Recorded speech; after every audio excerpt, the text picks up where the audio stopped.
good morning.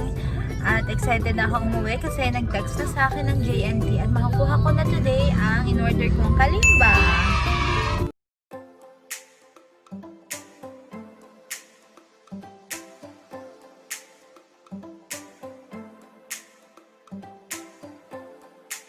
Hello guys and welcome to Happy Wonders.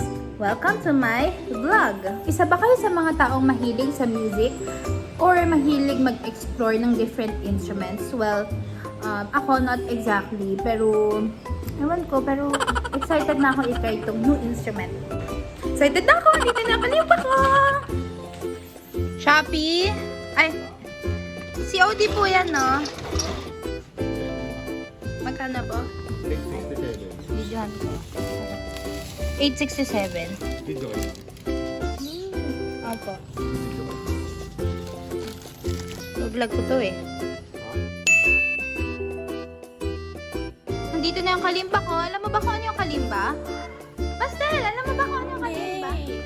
Kayo, alam niyo ba kung ano yung kalimba? Alam ba ang alam ko? Ano? Ang galing mo naman! Ikaw yung nakatama! Sige, bibigyan kita ng milk tea. Ikaw, alam mo ba kung ano yung kalimba? So, safety first, kailangan natin siyang alcoholin. Yan, kasi hindi natin alam kung saan or ano yung sinuotan na nito.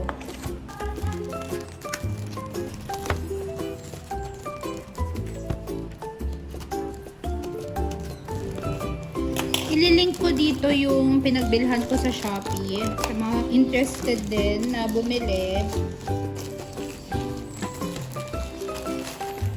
Of course, tinignan ko na yung review kung okay ba. Okay naman.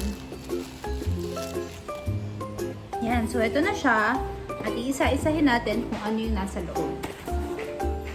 Upon opening the package, may kita natin na may free pouch siyang kasama. Very convenient. So, talaga, kaya yun nga, yung isang reason ba't ako bumili. Mamaya natin i-open. Kasi ang convenient niya, pwede mo siyang dalhin sa mga travels mo. Ayan. So, meron din ganito. What's inside? Merong paninis. Merong tuner. Merong mga pang-label nung keys. Actually, hindi ko alam kung tama yung term na ginagamit ko. Pero yung sa keys, meron siyang pang-label.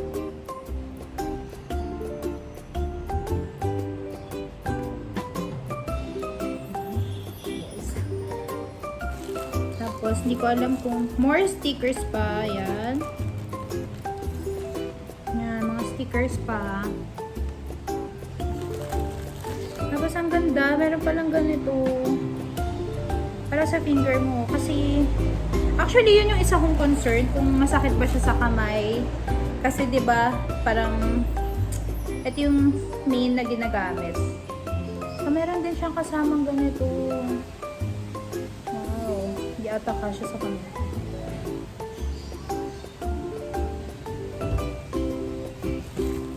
Tapos ano to? Hindi ko sure kung para saan to. Basta yan.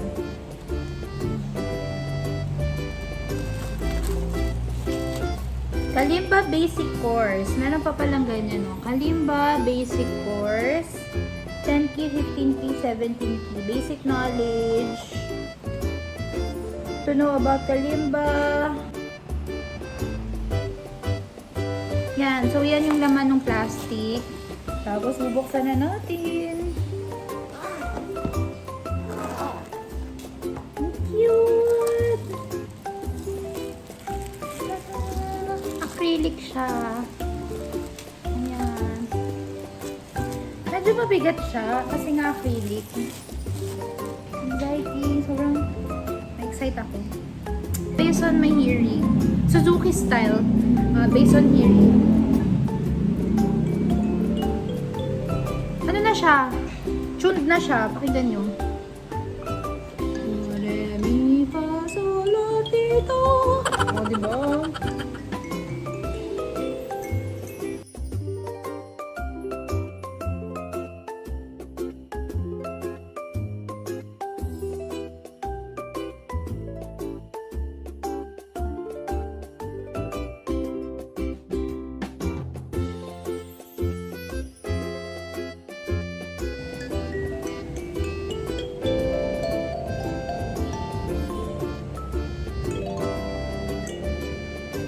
far, satisfied ako sa binili ko. Sa price niya na yun, sobrang worth it siya.